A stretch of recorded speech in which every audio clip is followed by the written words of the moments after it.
You know I'm a wanted man. Alright, I'm doing today, as I here for Sneak a Peek. Today we're talking about two different pairs of shoes that are a little bit hype, I would say. Well, these two different models that are hype, not necessarily these colorways. I have the other colorways that are a bit more hype, but today I want to talk about two of my favorites. Because, like I have said before, every shoe that's hyped isn't going to be my favorite colorway of that model. Most of my favorite shoes are kind of like those underrated colorways that a lot of people don't really pay attention to or don't have really high resale value. And I'm just going to jump straight into it. So the first shoe I'm going to talk about today, right here. It's a Yeezy 500. And so I'm going to unbox it a little bit so y'all can see, y'all know how it works. Basic Yeezy packaging. Look at that. We have the triple black Yeezy 500. Can't miss that. Alright, so it's a great shoe. I love this shoe. Super comfortable. I like how it has this like worn down suede all over it. So as you can see here, you got the suede along the toe box area, and then you have like mesh on the siding here. And as you can tell, I've worn this shoe quite a bit because it's one of my favorite pairs of shoes that I own. And I mean, what can I say? It's super comfortable, but I feel like super underrated because a lot of people don't really like the whole Yeezy 500 silhouette. But I personally love it. And what makes this shoe unique is typical Yeezy box part. But if you can't tell by the box, there's no boost on it, right? Because this shoe does not have any boost. This is one of the few pairs of Yeezys that does not have a boost. It features the Adi Cream sole instead of the boost sole, as we're going to see later. And it's a great shoe, triple black colorway. I got this for retail off of, I think this one was Yeezy Supply the day it dropped. And it's been one of my favorite shoes since I got it. And I really love how it feels. And it has like the whole Ortholite technology and the insole and everything. And you have Adidas branding on the toe. It just looks great. I feel like it's a really simple shoe. I put it together with like basic stuff. If I don't feel like wearing, you know, a super bright shoe, or if I just want to have like a blacked out outfit, this is always my go-to shoe. And personally, this might be controversial, but I feel like it's more comfortable than Boost. I love this shoe because it's kind of wide too, so you have a bit more room. And yeah, it's definitely one of my favorite shoes that I own. And now I'm going to go a little bit into the 350. And this specific colorway of 350 is one of my favorite. Give me 1 second, I'll get out over here. It's definitely one of my favorite colorways. You can see the boost on the box, 350. Goes the tag and everything. This is my size 11.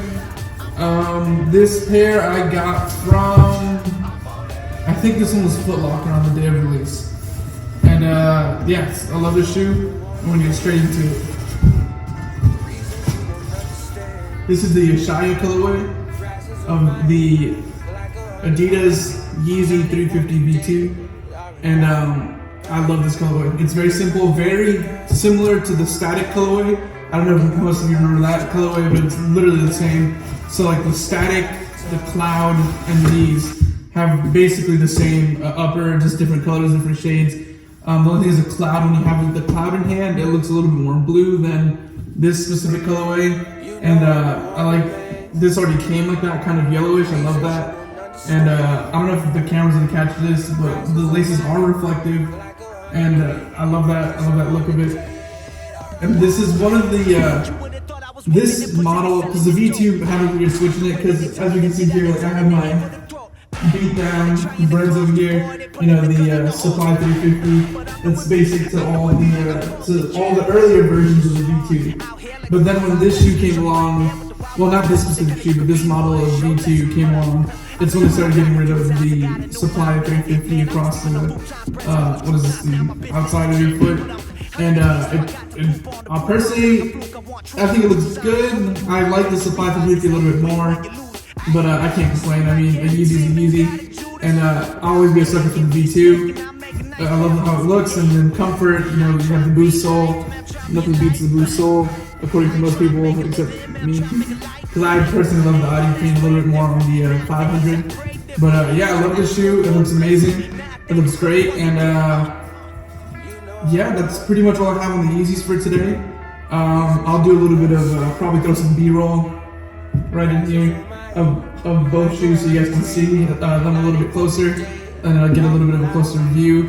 On the 500, I'll tell you this in advance. It was my first pair of Yeezys, so I did tape off the Yeezy where it says Yeezy on the insole because I didn't want it to rub off quickly, and it works. So if you have a pair of Yeezys and you care about that kind of stuff, I didn't do it with these, but you'll see on the B-roll that I taped off the Yeezy labeling on the actual sole. And yeah, it's gonna be it for this Yeezy video. I'm gonna bring a lot more videos, especially pertaining to prime knit. So my brother actually gave me a really good idea today for an upcoming video, and it's gonna be a bit of a surprise. But for those of you who have anything that's prime knit, pretty much, so it can be Ultra Boost, NMD, it could be Yeezys. Most Yeezys are prime knit, except for like the 500s, 380s. Actually, I think the 380s are still prime knit. But yeah, and that's pretty much it for me talking about the shoe, because I didn't want to go too much into it, because most of you know by now. Most of you know about Yeezys. Most of you, and now that Kanye is making them a bit more widely available, most of you are probably getting your hands on Yeezys. And if you don't, or if you haven't, sorry, excuse me, I'll definitely be making a little bit more videos on upcoming Yeezy releases and like the best sites on where to cop, because I know some sites, especially all like the foot sites, like Foot Locker, Foot Action, whatever, those get super packed on release dates. And I know a few websites that are kind of, I don't want to say under the radar, but not as popular and not as populated on release day, where you have better chances of picking up sneakers. So on the next Yeezy release that should be coming up, I think soon, if I'm not mistaken, I'll make another video about Yeezys and about how best ways to cop them. And I'll be making, of course, more videos of different pairs of Yeezys that I have. And yeah, I mean, that's gonna be pretty much it, and then we'll cut straight to the B-roll.